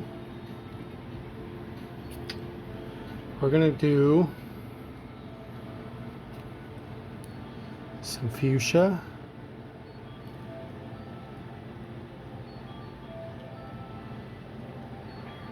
And then we're going to fade.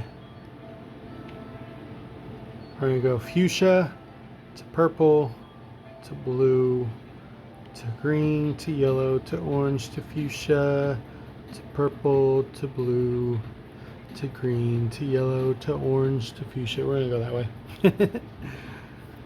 So the colors move in a circle.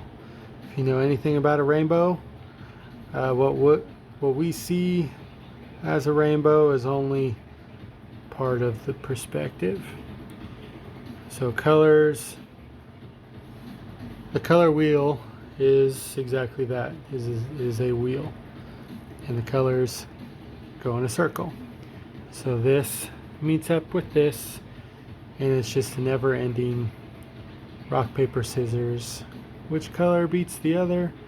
There's only really like in our terms, we've been able to break it down into basically 3 primary colors to get most of those colors from. I know many think of red, yellow, and blue as the primary colors, and they are not. While they are close, we cannot actually get all of the colors from those. We have now found that fuchsia, this color that I have right here, or magenta, it can be called either or. They are very close to each other. If you look it up, supposedly they're different, supposedly they're the same. The name came from just a different country, but you know, and some of us have sort of identified it as a different color, but fuchsia and magenta can be interchangeable as the same color. And you can make red from those colors, but it is very hard to make fuchsia out of red. You can also make, so the blue usually is also a deeper blue, and so we have found that a lighter blue, which can be called turquoise or it can be called cyan, both of them seem to work. It is a lighter blue, and we can get a better color range out of those. Even the yellow is a different yellow. So the yellow is more of a lemon yellow versus a semi-golden yellow. And all these brighter colors allow us a more broad color spectrum, where when using just red, blue, yellow, like the traditional red, blue, yellow, we weren't actually able to get all those colors, and so printers were having the trouble getting the correct colors run through the printers. And so if you ever look at your inks in printers, CMYK, cyan, magenta, yellow, and black, and that magenta is interchangeable with this fuchsia. That cyan is interchangeable with the turquoise dye that I use here, because I wouldn't actually call either of those turquoise. I wouldn't really call them blue either, because they're like a lighter blue that's kind of both cyan, both turquoise, and both blue, while also being neither at the same time. Colors are confusing. I know. It's okay. Wait till you start learning light colors, because they are the opposite. Instead of adding to each other, they subtract to each other when you overlay them. I've only recently started learning some of that. It's confusing. Especially when you learn this stuff first. Okay. So I'm only going to add... I know. Well, I might have messed up if I'm going to do that. But what I'm going to do, set this down now. I am done adding color to the other side. I'm actually going to dye the other side black. But first, we are going to do a full rainbow gradient here. Make sure to overlap the colors a little bit. That way it's not just a solid color, solid color, solid color, solid color. It is a blend of one color to the next. So now we're going with our, what I call blue. This is like an electric blue. This is Grateful Dye's turquoise number 51A. No, I'm sorry, this is not 51A. This is number 51. Turquoise dye number 51. Turquoise dye number 51A is this color reformulated to be even more blue. Can you imagine that? They made this color even more electric blue. And I don't like it. I mean, I do. It's too bright of a blue. This is like one of my favorite colors. But like tad bit of green mixed into it, that's actually my favorite color. I've always liked the turquoise hues. It's kind of like a turquoise to teal. One of those colors that's super hard to make. It's right in the middle of here. And if you were to take a microscope to these fibers, I'm sure you could find the perfect color right there in the middle of these two.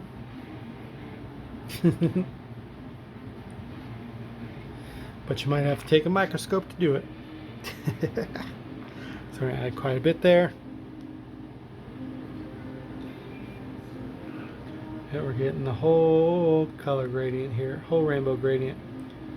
I'm adding these colors close.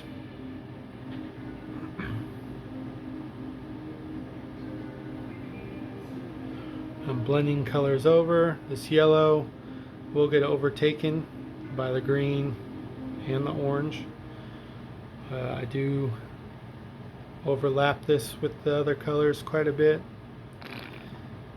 Probably use more yellow dye. Well, technically I use more black dye than anything, but yellow and black, two main colors that I use, just because yellow gets overtaken by every other color around it. Even if you don't put it in it, these colors will just creep on into it. Yellow is more of like a complementary. I know it's a pure color, but it complements other colors. It doesn't overtake the other colors. Fuchsia will definitely overtake, 100% will overtake. And the blue, turquoise blue, it will start to overtake a bit as well. Actually, before I add the yellow, what I'm going to do is I'm going to add a little green here. Just to make sure that green's there. And then this yellow right here in the middle. And over the two. That way it mixes into them and blends into them and keeps them from blending into the yellow too much.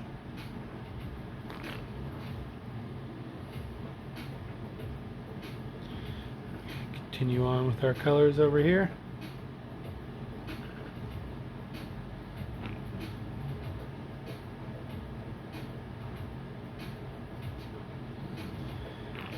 And fuchsia, very strong. We're gonna make sure, but it does not travel very far. So you always gotta put a little bit, come back over, put a little bit, come back over to it, put a little bit, come back over to it. So if you put too much on it all at one time, it's just gonna spread into the other colors and it won't go down. You want it to go down. That way it gets the whole shirt. The whole shirt and nothing but the shirt. I want the shirt, the whole shirt, and nothing but the shirt. And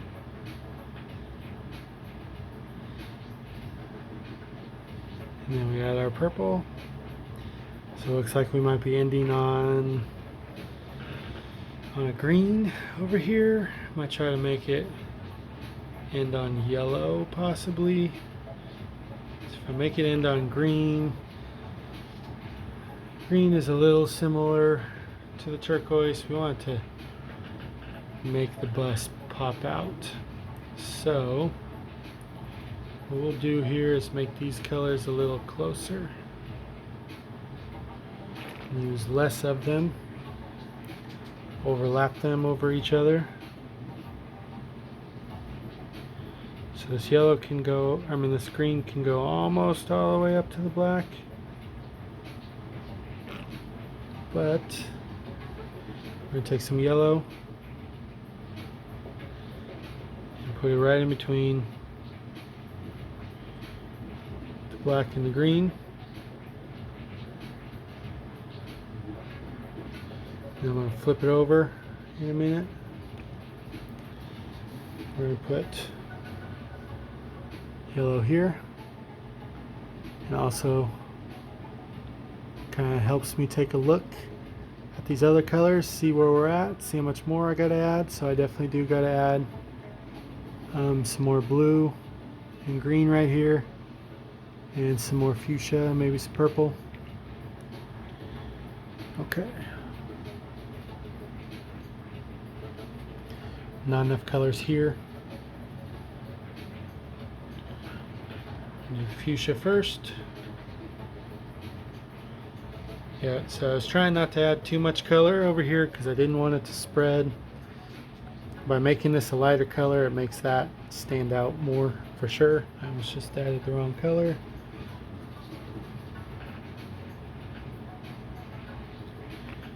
Okay, just little drops at a time. That way it goes down, down, down. We want it to go down.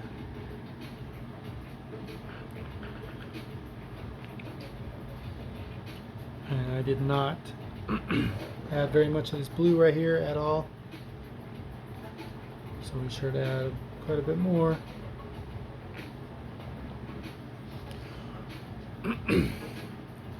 It's going to mix with the blue here, with the green and that yellow, and make sure it's all green right here in the middle. Take a quick peek to see how there's color peeking through. Not a whole lot of color right here though. So where did I say that was? Okay. We're going to add a little bit more of this fuchsia.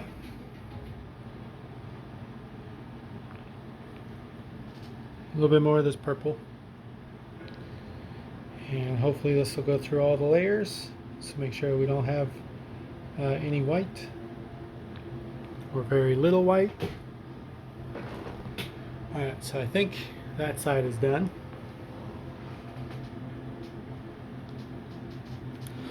Here's the secret the pros don't want you to know. Take black and cover it. This can give you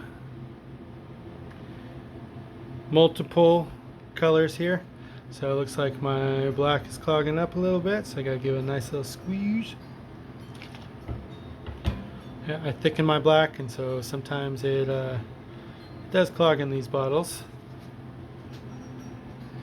I definitely need to start running my black through a strainer. There we go. A nice little covering, but not too much. I must have a little sodium alginate ball caught up in there. Okay, there we go.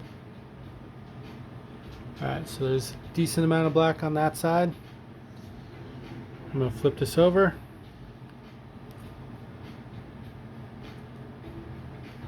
And I'm going to go ahead and grab one of my other black bottles. And I'm going to be real careful with this. A lot of dye comes out with this one. But what I want to do is cover this whole side. Both sides are going to be dyed black, but that other side is still mostly color. Okay, so now a little quick covering here, try to get all of it. Nice little squirt, squirt, squirt. This might be putting out a little too much black dye. I'm getting a little careless here. I really don't like using these bottles, but because that last one started clogging on me, just went ahead and used this for this video. Okay, so we're going to flip this over, give it a nice little feel. I think we might need a little bit more dye over here. Doesn't feel quite as wet as I want it. So where was...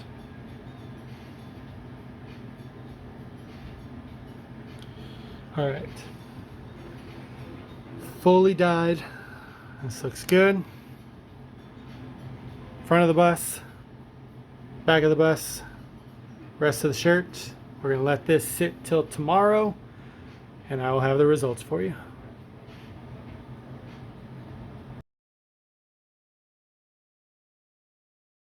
And our shirt has sat for 24 hours, has been washed, rinsed and washed, and is now ready to wear. Please click like and subscribe for more videos. This has been Nate with Dyed for Life. Thank you for watching.